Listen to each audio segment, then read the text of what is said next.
Hello everyone, how are you all. Welcome to Idea Infusion by Triumph Academy. आज हम कर रहे हैं आपका unit 1 of this subject international business. आज की ये पहली वीडियो होने वाली है। बहुत सारे लोगों का इसका एग्ज़ाम कल है, बहुत सारे लोगों का परसों है। करते हैं आज की इस वीडियो को स्टार्ट बिना किसी देरी के। वीडियो स्टार्ट होने से पहले चैनल को कर दीजिए सब्सक्राइब, वीडियो को कर दीजिए लाइक, और जिसको भी नोट्स परचेज़ करने हैं डिस्क्रिप्शन बॉक्स में टेलीग्राम का लिंक है, आप डायरेक्ट जाकर मुझे मैसेज कर सकते हैं और वहाँ से नोट्स परचेज़ कर सकते हैं। तो सबसे पहले इसके अंदर जो टॉपिक आता है वो आता है ग्लोबलाइजेशन। इसका कॉन्सेप्ट क्या है, इसकी सिग्निफिकेंस क्या है और इसका इंटरनेशनल बिजनेस पर क्या असर पड़ता है। ग्लोबलाइजेशन का प्रोसेस बेसिकली होता क्या है, इसके अंदर जो है ना एक कंट्री दूसरी कंट्रीज से कनेक्ट होती हैं, यानी कि वर्ल्ड के अंदर जितनी भी कंट्रीज़ हैं वो सारी एक दूसरे से कनेक्ट होंगी। भले से ही वो एक दूसरे से ट्रेड कर रही हो या फिर एक दूसरे में पैसा लगा रही हो या कम्युनिकेशन के थ्रू या फिर कुछ भी चीज़ एक्सचेंज कर रही हो, भले से आइडिया हो, गुड्स हो, सर्विसेज हो, पीपल हो या फिर टेक्नोलॉजी हो। तो इस पूरे प्रोसेस को जब भी कंट्रीज़ आपस में शेयर करती हैं, ये सब चीज़ें ग्लोबलाइजेशन कहते हैं।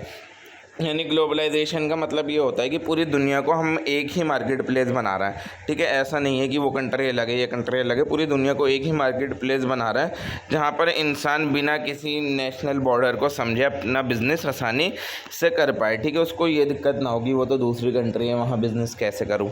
ठीक है, तो ग्लोबलाइजेशन प्रोसेस इस चीज़ को आसान बनाता है। ये बहुत सारे बैरियर्स को हटा देता है, जैसे जो रुकावटें होती हैं बहुत सारी बिजनेस करने में, जैसे टैक्सेस का देना और बहुत सारे इम्पोर्ट एक्सपोर्ट के रूल्स होते हैं, और ये कंपनी को इंटरनेशनल बिजनेस करने में आसानी कर देता है। अब इसकी सिग्निफिकेंस क्या है इंटरनेशनल बिजनेस के अंदर।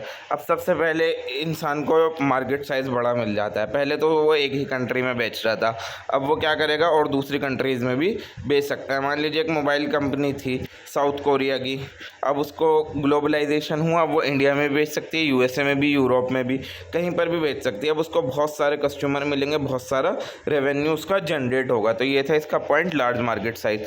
दूसरा था प्रोडक्शन की कॉस्ट उस कंपनी की कम हो जाएगी। ठीक है, अब वो जहाँ पर भी जिस भी कंट्री के अंदर लेबर चीप है, ठीक है ना, जहाँ पर भी लेबर सस्ते में मिल जाती है वहाँ पर वो जाएगी कंपनी और अपना सारा सेटअप कर लेगी।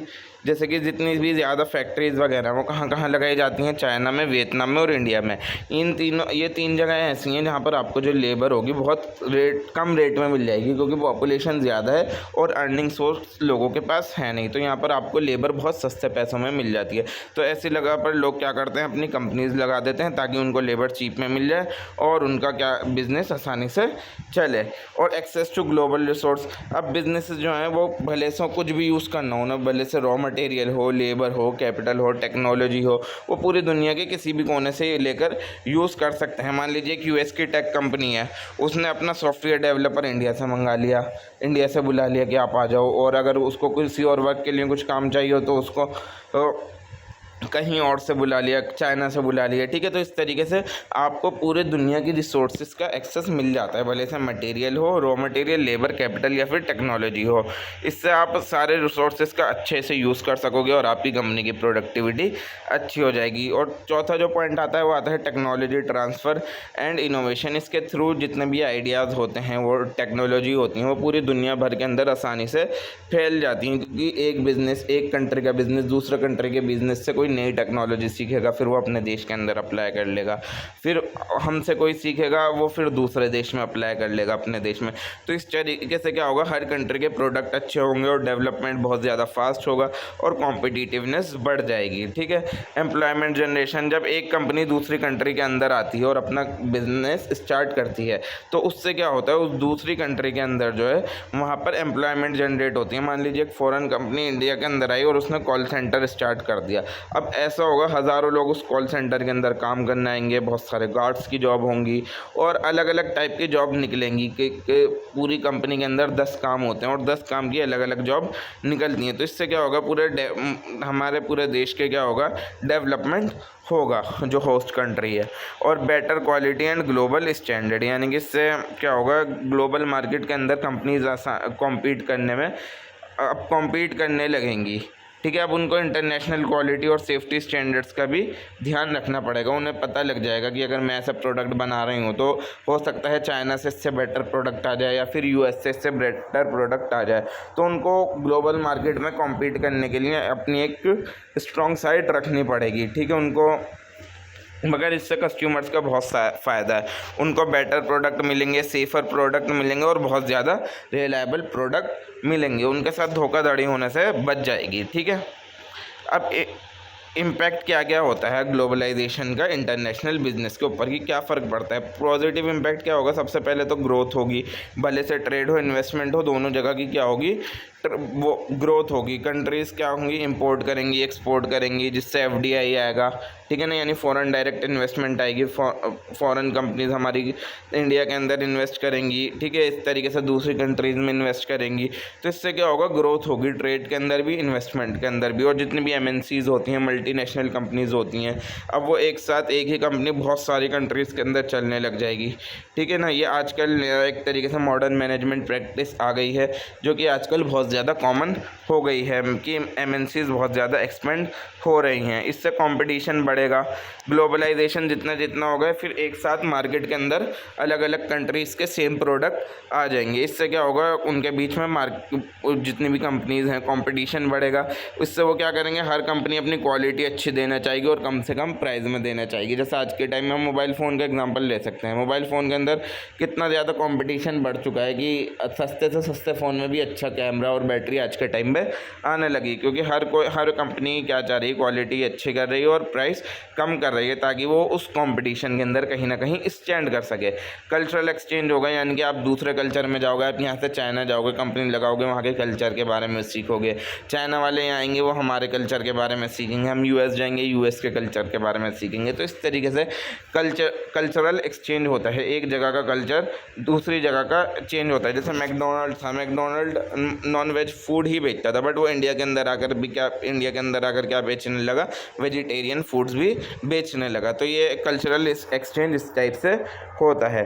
अगला आता है formation of global business alliance. इससे ग्लोबल बिजनेस अलायंस बनते हैं, यानी कंपनी क्या बना लेती हैं, जॉइंट वेंचर्स बना लेती हैं या फिर पार्टनरशिप कर लेती हैं दूसरी कंट्रीज़ के साथ, ठीक है ना, दूसरी कंट्रीज़ की कंपनी के साथ, ताकि वो दोनों कंपनी, एक इंडिया की कंपनी, एक यूएस की कंपनी है, दोनों ने मिलकर जॉइंट वेंचर बना लिया, वो प्रॉफिट शेयर कर रही है, नॉलेज शेयर कर रही है और रिस्क भी शेयर कर रही हैं। तो इस तरीके से ग्लोबल अलायंस बनाए जाते हैं। ये द पॉजिटिव इम्पैक्ट। और नेगेटिव इम्पैक्ट भी होते हैं ग्लोबलाइजेशन के। वो क्या क्या है, अनइक्वल बेनिफिट, यानी कि ग्लोबलाइजेशन ज़्यादातर डेवलप्ड कंट्री को ही फ़ायदा पहुँचाता है। जिनकी बहुत सारी एमएनसीज़ हैं ना, वो क्या करेगी, वो तो एक्सपेंड करती ही जाएगी, मतलब अपने देश के अंदर तो उसकी बहुत ज़्यादा स्ट्रॉन्ग पावर है, और देशों के अंदर भी वो एक तरीके से एक्सपेंड करती जाएगी। तो उसको एक तरीके से अनइक्वल बेनिफिट मिल गया, यानी कि औरों से ज़्यादा फ़ायदा उसको मिल गया। थ्रेट टू लोकल इंडस्ट्रीज़, या हमारी लोकल इंडस्ट्रीज़ के लिए एक तरीके से खतरा है, क्योंकि हमारी जो जितनी भी लोकल इंडस्ट्रीज़ हैं, वहाँ के एक प्राइस वगैरह सेट है, बट एकदम से बाहर से कोई कंपनी आती है, वो बहुत सस्ती चीज़ें बेचने लग जाती है। इसी तरीके से इंडिया को लूटा गया था। तो ये थी हमारी थ्रेट टू लोकल इंडस्ट्रीज़। तीसरा होता है लॉस ऑफ लोकल कल्चर, कि हमारे लोकल कल्चर का लॉस होता है। जितना भी हमारा ट्रेडिशन है, कल्चर है, वहाँ पर वेस्टर्न प्रोडक्ट आ जाएंगे, वैल्यूज़ आ जाएंगी, और वेस्टर्न मीडिया आ जाएगी। तो इस तरीके से हमारा जो है कल्चर थोड़ा कहीं ना कहीं ख़राब होने लगेगा। लेबर एक्सप्लॉयटेशन होगा। कुछ कंपनीज़ जो होती हैं वो बहुत ज़्यादा फ़ायदा उठाती हैं इस चीज़ का, कि जैसे कि चीप लेबर मिल रही है डेवलपिंग कंट्रीज़ के अंदर, तो वो वर्कर्स के राइट पर ज़्यादा ध्यान नहीं देती, उनसे गधा मजदूरी कराती हैं और उनसे मतलब एक तरीके से लेबर एक्सप्लॉयटेशन करती हैं। और इकोनॉमिक डिपेंडेंस एंड वल्नरेबिलिटी है नेक्स्ट पॉइंट। जब कंट्रीज़ बहुत ज़्यादा कनेक्टेड होती हैं, तो एक कंट्री के अंदर अगर क्राइसिस आता है ना, तो वो दूसरी कंट्री को भी अफेक्ट करेगा। जैसे ग्लोबल फाइनेंशियल क्राइसिस हुआ था 2008 वगैरह के अंदर, तो एक कंट्री पर फ़र्क पड़ने से क्या हुआ था, जब दूसरी कंट्रीज़ भी उससे कनेक्टेड थी, तो पूरी दुनिया के अंदर उससे फ़र्क पड़ा, ठीक है ना। तो इकोनॉमिक डिपेंडेंस एंड वल्नरेबिलिटी भी होती है। कंक्लूजन क्या होता है, ग्लोबलाइजेशन ने इंटरनेशनल बिजनेस को चलाने के अंदर मतलब बहुत तरीके से एक तरीके से मदद की है। इसके अंदर बहुत सारे एडवांटेजेस भी हैं ग्लोबलाइजेशन के, जैसे वाइडर मार्केट मिल गई, चीप प्रोडक्शन मिल गया, एडवांस टेक्नोलॉजी मिल गई, ग्लोबल टैलेंट मिल गए। और इस तरीके से बहुत सारे डिसएडवांटेजेस भी हैं, चैलेंजेस भी हैं, जैसे inequality, cultural loss, labour issue और इकोनॉमिक डिपेंडेंसी। तो अगर किसी भी इंसान को अपने इंटरनेशनल बिजनेस के अंदर सक्सीड होना है, सक्सेसफुल होना है, तो उन कंपनीज़ को क्या होना पड़ेगा, रिस्पॉन्सिबल होना पड़ेगा और global as well as local expectations पर खड़ा उतरना पड़ेगा। और वो साथ साथ उन्हें क्या करनी चाहिए, एथिकल प्रैक्टिसेस करनी चाहिए, किसके साथ धोखाधड़ी ना करें और लोकल कल्चर की रिस्पेक्ट करनी चाहिए जिस भी कंट्री के अंदर वो ऑपरेट कर रही हैं, और पूरी इकोनॉमी के अंदर पॉजिटिवली कंट्रीब्यूट करे जिस भी कंट्री के अंदर वो कंपनीज ऑपरेट कर रही हैं।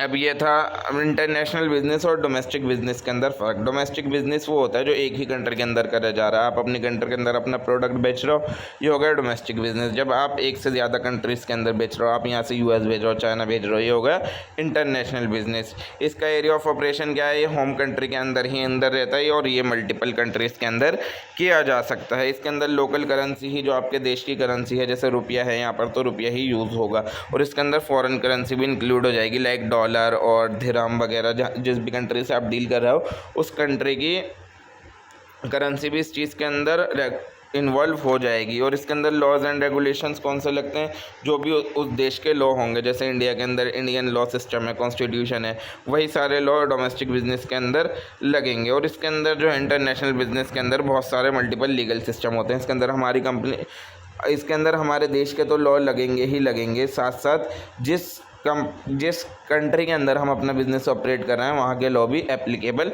होंगे इस चीज़ पर, ठीक है। और language and culture domestic business के अंदर हमारी कॉमन लैंग्वेज और हमारा कॉमन कल्चर ही होगा जिसमें हम रहते हैं, जिस भाषा में हम बात करते हैं। बट इसके अंदर इंटरनेशनल बिजनेस के अंदर डाइवर्स लैंग्वेज आ जाएगी। आप चाइना जाओगे चाइनीज़ बोलनी पड़ेगी, स्पेन जाओगे स्पेनिश बोलनी पड़ेगी, वहाँ का कल्चर अलग होगा, वहाँ के कस्टम्स अलग होंगे, ठीक है। और ट्रांसपोर्ट एंड लॉजिस्टिक अगर इंडिया के अंदर रहते ही रहता कर रहा हो, डोमेस्टिक कर रहा हो, तो बहुत ज़्यादा सस्ता और सिंपल होगा। और जब अगर आपको बाहर एक्सपोर्ट करना है सामान, तो ये बहुत ज़्यादा कॉम्प्लेक्स एंड एक्सपेंसिव प्रोसेस है, क्योंकि ये बहुत ज़्यादा लॉन्ग डिस्टेंस प्रोसेस है। आपको बहुत ज़्यादा दूर सामान पहुँचाना है, लॉन्ग डिस्टेंस शिपिंग करनी है और कस्टम वगैरह करना है।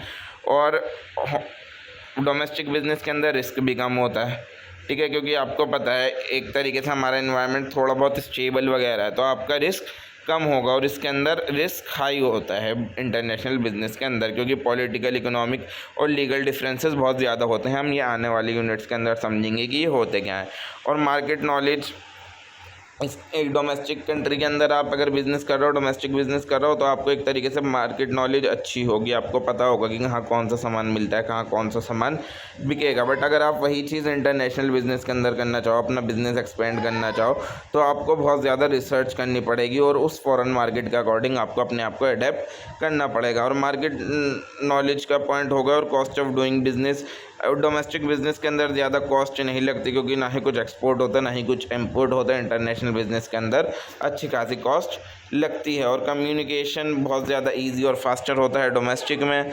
और लैंग्वेज बैरियर और टाइम जोन्स वगैरह के चक्कर में दिक्कत बहुत होती है अगर आप इंटरनेशनल बिज़नेस कर रहे हो। यहाँ कुछ टाइम हो रहा है, स्पेन में कुछ और टाइम हो रहा होगा, स्पेन की कुछ और लैंग्वेज है, यहाँ की कुछ और लैंग्वेज है, तो कम्युनिकेशन डिफरेंसेस भी बहुत ज़्यादा हैं।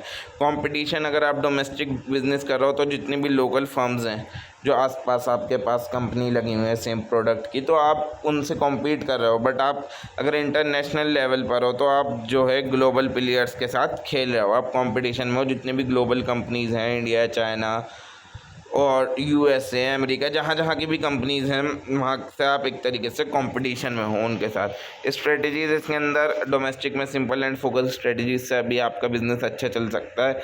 बट इसके अंदर आपको कल्चरल वो ग्लोबल स्ट्रेटजीज़ की रिक्वायरमेंट होती है, ठीक है, एक अच्छी स्ट्रेटजीज़ की रिक्वायरमेंट होती है। तो एक तरीके से मेन डिफरेंस क्या क्या है कि इंटरनेशनल बिज़नेस का ज़्यादा स्कोप है डोमेस्टिक बिज़नेस से, और इंटरनेशनल बिज़नेस ज़्यादा कॉम्प्लेक्स है डोमेस्टिक बिज़नेस से, क्योंकि करेंसीज, लॉस, कल्चर सब चीज़ें अलग होती हैं। रिस्क और कॉस्ट भी दोनों चीज़ें इंटरनेशनल बिज़नेस के अंदर ज़्यादा लगता है, और अपॉर्चुनिटीज़ भी इंटरनेशनल बिज़नेस के अंदर ज़्यादा है, क्योंकि आपको लार्ज मार्केट्स मिलेंगी और ग्लोबल रिसोर्सेज मिलेंगे। तो अगर फ़ायदे भी हैं तो नुकसान भी हैं, साथ साथ दोनों चीज़ें हैं आपके, ठीक है। कंक्लूजन यहाँ दे रखा है कि डोमेस्टिक बिजनेस जो है ईजी भी है और मैनेज करने के लिए आसान भी है, प्रेडिक्टेबल भी है। आप चीज़ प्रेडिक्ट कर सकते हो कि आगे कितनी सेल होने वाली है, कितनी नहीं।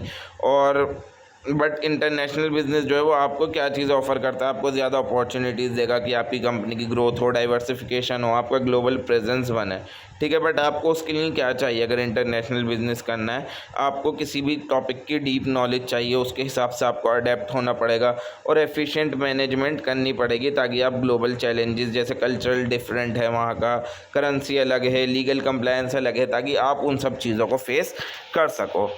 अब कॉम्प्लेक्सिटीज़ क्या क्या आती हैं इंटरनेशनल बिजनेस के अंदर। अब इंटरनेशनल बिजनेस के अंदर तो हमारी सारी चीज़ें होती हैं, ट्रेड हो, इन्वेस्टमेंट हो, ऑपरेशन हो, जब हम नेशनल बॉर्डर के अक्रॉस करते हैं ये सारी चीज़ें, ठीक है। वैसे तो इसके अंदर ज़्यादातर हमारी ग्रोथ होगी, एक्सपेंशन होगा, बट इसके अंदर बहुत ज़्यादा कॉम्प्लेक्सिटीज़ भी हैं और बहुत ज़्यादा चैलेंजेस भी हैं, क्योंकि कंट्रीज़ के अंदर बहुत ज़्यादा डिफरेंस होता है जब एक कंट्री से दूसरी कंट्री के अंदर कुछ चीज़ बेची या खरीदी जाए।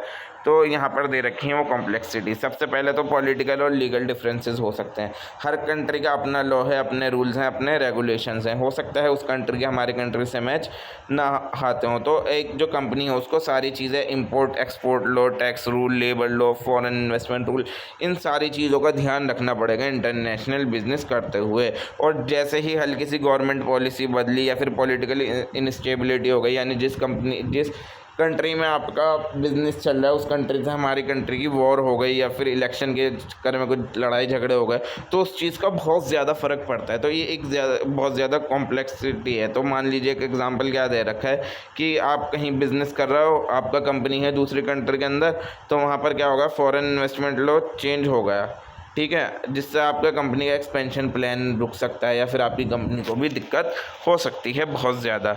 और दूसरा जो रीज़न होता है इकोनॉमिक एनवायरनमेंट।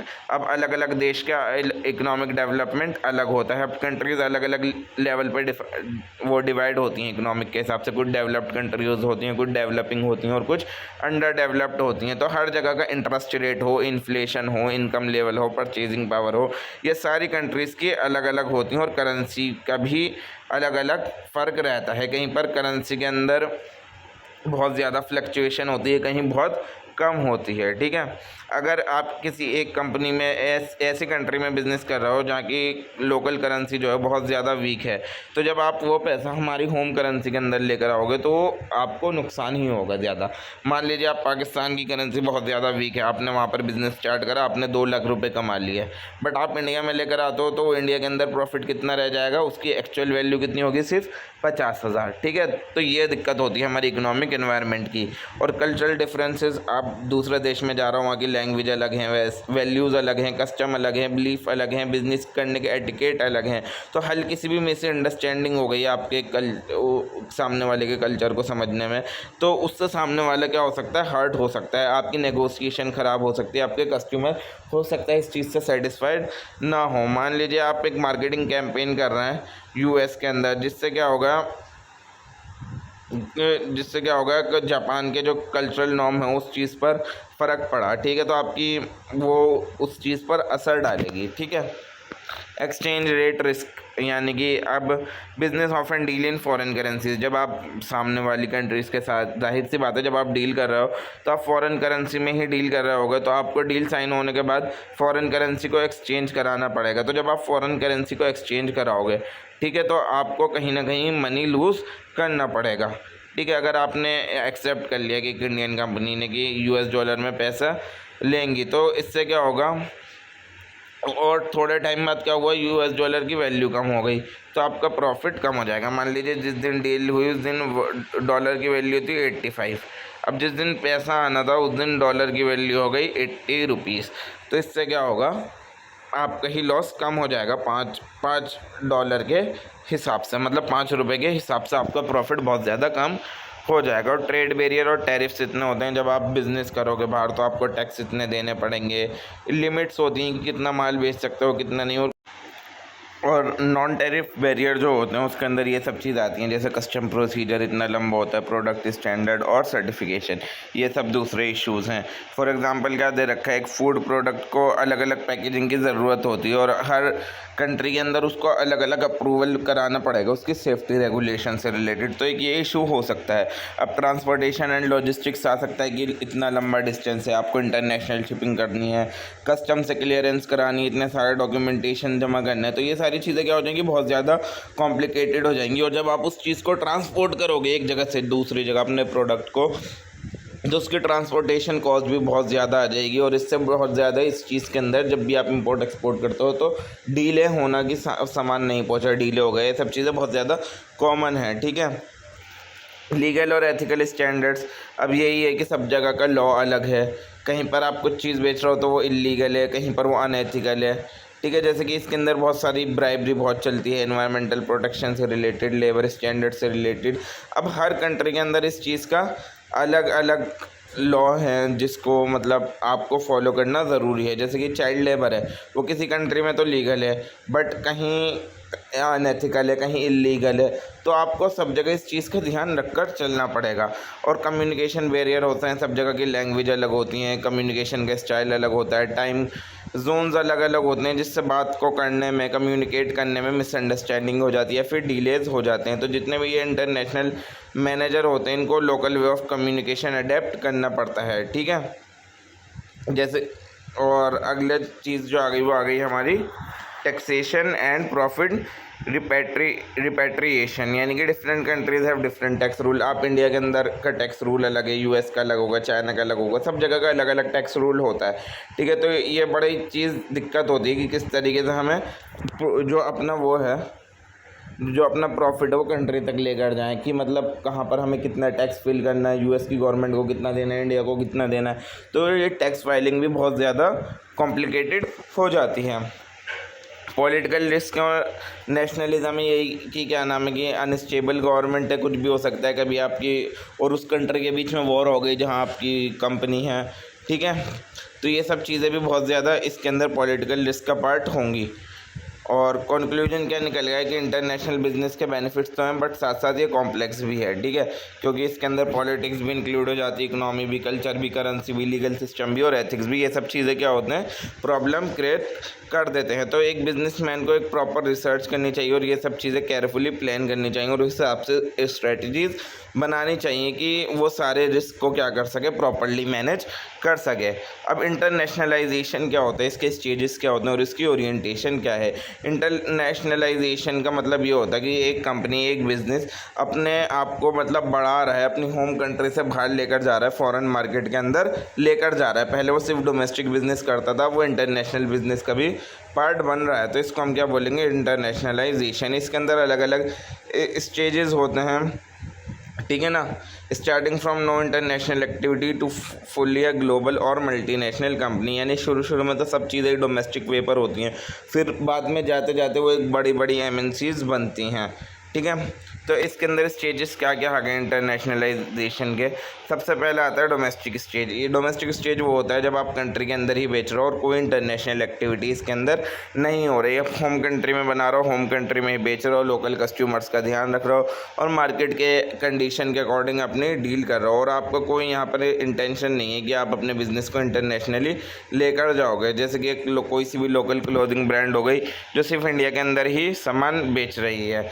फिर आता है दूसरा एक्सपोर्ट स्टेज, जिसको ओकेजनल एक्सपोर्ट भी बोलते हैं, कि कंपनी ने थोड़ा थोड़ा करके अपना एक्सपोर्टिंग करनी शुरू करी, फॉरेन मार्केट्स में अपना माल भेजना स्टार्ट करा एजेंट्स के थ्रू या डीलर्स के थ्रू, बट कहीं ना कहीं से स्टार्ट कर दिया, अभी कुछ इन्वेस्टमेंट नहीं करी उसने, फॉरेन इन्वेस्टमेंट, और ना ही कहीं पर मतलब फिजिकल अपना आउटलेट खोला किसी दूसरी कंपनी के अंदर, बस ऐसे ही माल थोड़ा बहुत एक्सपोर्ट करना शुरू कर दिया, मतलब एज एन एडिशनल एक्टिविटी ये चीज़ शुरू कर दी। जैसे कि एक इंडियन की स्पाइस कंपनी है, उसको USA से कभी कभी ऑर्डर आ जाते हैं स्पाइसेस के, तो वो पहुंचा देती है। तो इस तरीके से पहला आता है एक्सपोर्ट स्टेज। फिर आता है इंटरनेशनल स्टेज, यानी कि regular exporting and entry into foreign market. फिर आप क्या करते हो, आप जब थोड़ा थोड़ा करने के बाद अब आप उस एक्सपोर्टिंग को रेगुलर कर देते हो, अपनी एक रेगुलर एक्टिविटी बना रहे हो, अब आपका रोज़ माल जाने लगा, आपने सेल्स ऑफिस बना दिए और वेयर हाउस भी अपने बना लिया अब्रॉड के अंदर, और आप वहीं पर अब अपना क्या करने लगे, प्रोडक्ट बनाने लगे और वहीं पर बेचने लगे, ठीक है। और फिर आता है आपका multinational stage, foreign operation in many countries. फिर पहले तो आपने एक कंट्री में स्टार्ट करा, फिर आप अपने मैन्युफैक्चरिंग यूनिट, सब्सिडरीज और ब्रांचेस वगैरह दूसरी कंट्रीज़ के अंदर भी आपने लगा दी, ठीक है। और हर कंट्री का ऑपरेशन जो है वो उसी कंट्री के अंदर मैनेज किया जाता है जहाँ पर वो बिक रहा है। तो इसके अंदर डिसेंट्रलाइज डिसीजन मेकिंग हो गई, हर यूनिट अपने आप को खुद ही हैंडल कर रहा है। जैसे कि नेस्ले का एग्जांपल दे रखा है कि नेस्ले के अलग अलग दुनिया के अंदर अलग अलग कंट्रीज़ में सब जगह ब्रांचेज हैं और सब जगह अपना अपना हैंडल किया जाता है। फिर उसके बाद ग्लोबल स्टेज आता है, जिसको हम बोलते हैं ट्रूली ग्लोबल बिजनेस। फिर उसके बाद क्या होता है, कंपनी पूरी मतलब पूरी दुनिया को एक ऐसे एज अ सिंगल मार्केट देखने लगती है। ठीक है, अब उसके लिए सारी चीज़ें सेम है, वो फुल्ली इंटीग्रेटेड हो चुकी है।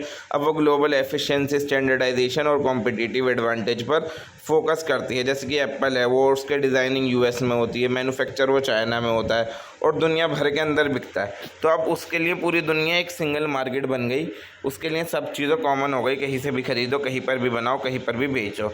अब ओरिएंटेशन क्या होती है इंटरनेशनल बिजनेस की, ईपीआरजी फ्रेमवर्क इसके अंदर आता है। ठीक है ना, तो कंपनी को जब एक्सपेंड करना होता है ग्लोबली, तो इसका कुछ माइंडसेट होता है या फिर कुछ ओरिएंटेशंस होती हैं कि किस तरीके से वो मतलब जाएगी। तो वो एक ईपीआरजी फ्रेमवर्क लिखा हुआ है, तो उसके अकॉर्डिंग ये चीज़ें समझाई गई हैं। ई का मतलब होता है इसके अंदर एथनोसेंट्रिक ओरिएंटेशन। इसके अंदर कंपनी क्या बिलीव करती है, the company believe that home country practices are best, यानी कि होम कंट्री की प्रैक्टिसेस जो हैं वो सबसे बेस्ट होती हैं। कि मतलब जो चीज़, जो प्रोडक्ट, जो स्ट्रेटजीज़ आपकी होम कंट्री के अंदर काम कर गई, वो अगर आप थोड़े बहुत चेंज के साथ ग्लोबली कहीं पर भी बेचो तो वो चीज़ें काम कर जाएंगी। ठीक है ना, यानी कि इसके अंदर डिसीजन मेकिंग जो है सेंट्रलाइज हो जाती है हेडक्वार्टर के ऊपर, यानी एक हेडक्वार्टर होगा, वहाँ से सेंट्रलाइज चीज़ें पूरी दुनिया के अंदर आपके प्रोडक्ट बेचे जाएं और मतलब बस जो भी आप यहाँ पर बेच रहे हैं ना उसके अंदर लिटिल बिट चेंज कर कर आप बेच रहे हो। जैसे यूएस बेस्ड कंपनी है, वो अपने प्रोडक्ट एक्सपोर्ट कर रही है, ना ही उनका डिज़ाइन चेंज कर रही है, ना ही कुछ चेंज कर रही है, और इंडिया के अंदर बेच रही है।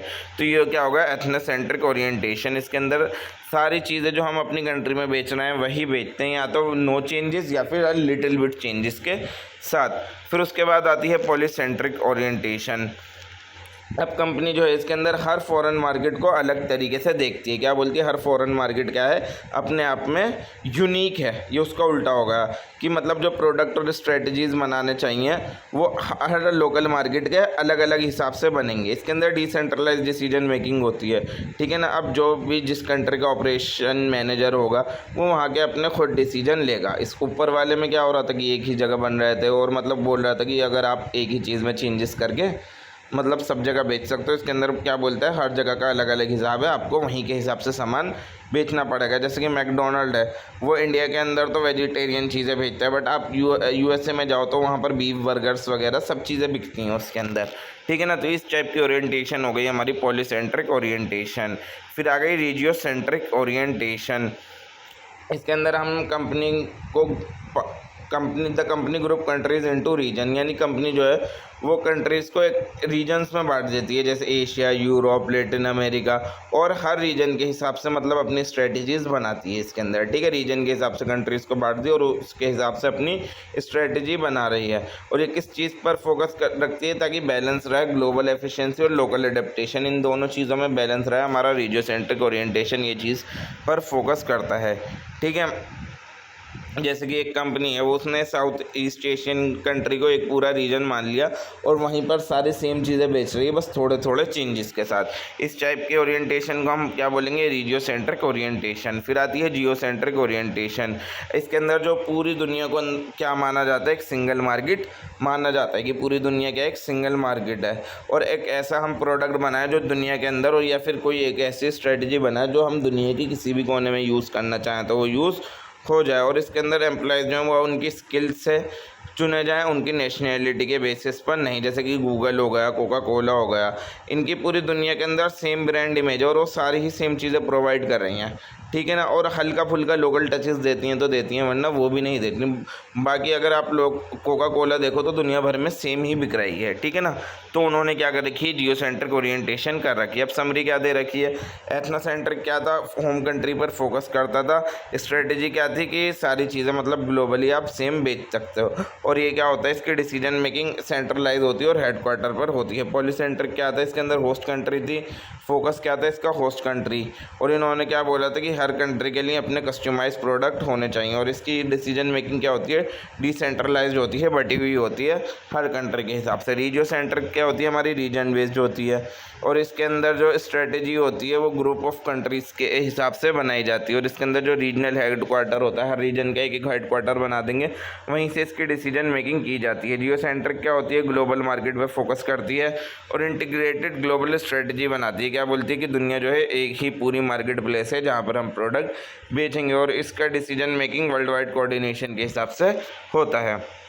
तो कंक्लूजन क्या निकला कि इंटरनेशनलाइजेशन एक ग्रेजुअल प्रोसेस है जिसके अंदर जो बिजनेस है वो लोकल ऑपरेशन से ग्लोबल एक्सपेंशन तक किस तरीके से जाए, यानी देश में बेचते बेचते ग्लोबली वो कैसे चीज़ें बेचे।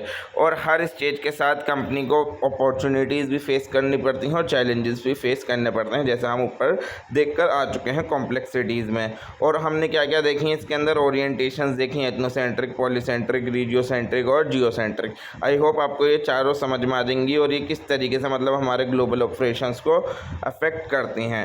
तो इससे हमें क्या समझ में, अगर एक इंसान को इंटरनेशनल बिजनेस में सक्सीड करना है तो उसको वहाँ के लोकल मार्केट और कल्चर को समझना ज़रूरी है, वहाँ की कंट्री के हिसाब से स्ट्रेटजी बनानी ज़रूरी है और एक राइट टाइप ऑफ ओरिएंटेशन करनी बहुत ज़्यादा ज़रूरी है। इन चारों में से एक, EPRG में से कोई एक।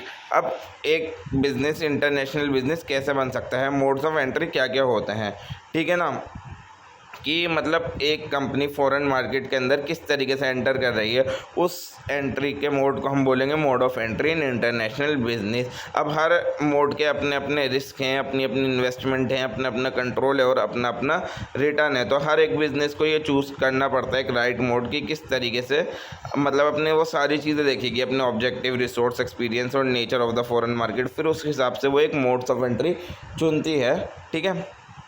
तो अब मेन मोड्स क्या आ गए हैं, सबसे पहले तो आता है सीधा सीधा एक्सपोर्टिंग। एक्सपोर्टिंग जो है सबसे सिंपल और कॉमन वे है कि किस तरीके से फॉरेन मार्केट के अंदर एंटर किया जाए। हम अपने प्रोडक्ट बाहर बेचना है, अपनी होम कंट्री से दूसरी कंट्री में बेचना है, इसको क्या बोलते हैं हम, एक्सपोर्टिंग है। तो सबसे सिंपल वे है। इसके अंदर सबसे पहली आती है डायरेक्ट एक्सपोर्टिंग, यानी कंपनी जो है वो डायरेक्टली बेच रही है फॉरेन बायर्स को या तो फॉरेन डिस्ट्रीब्यूटर एजेंट्स के थ्रू बेच रही है। इस टाइप की क्या एक्सपोर्टिंग कहलाई जाएगी हमारी, डायरेक्ट एक्सपोर्टिंग। इसके अंदर ज़्यादातर हम कंट्रोल किस चीज़ पर करते हैं, प्राइसिंग पर, मार्केटिंग पर और कस्टमर रिलेशनशिप पर, और इसके अंदर रिस्पॉन्सिबिलिटी बहुत ज़्यादा होती है। जैसे कि इसका एग्जांपल क्या दे रखा है, एक टेक्सटाइल कंपनी है इंडिया की, वो डायरेक्ट एक रिटेलर को फ्रांस के अंदर अपना माल बेच रही है, तो ये क्या हो गया, डायरेक्ट एक्सपोर्टिंग हो गया। और इनडायरेक्ट एक्सपोर्टिंग क्या हो गया कि कंपनी जो है वो डोमेस्टिक इंटरमीडियरी को बेच रही है, यानी एक एक्सपोर्ट हाउस है जो इंडिया के अंदर से सारा माल बाहर बेचता है, ठीक है ना, यानी कि खुद नहीं बेच रहे, एक इंटरमीडियरी बीच में। तो इसको हम क्या बोलेंगे, इनडायरेक्ट एक्सपोर्टिंग। इसके अंदर रिस्क भी कम होता है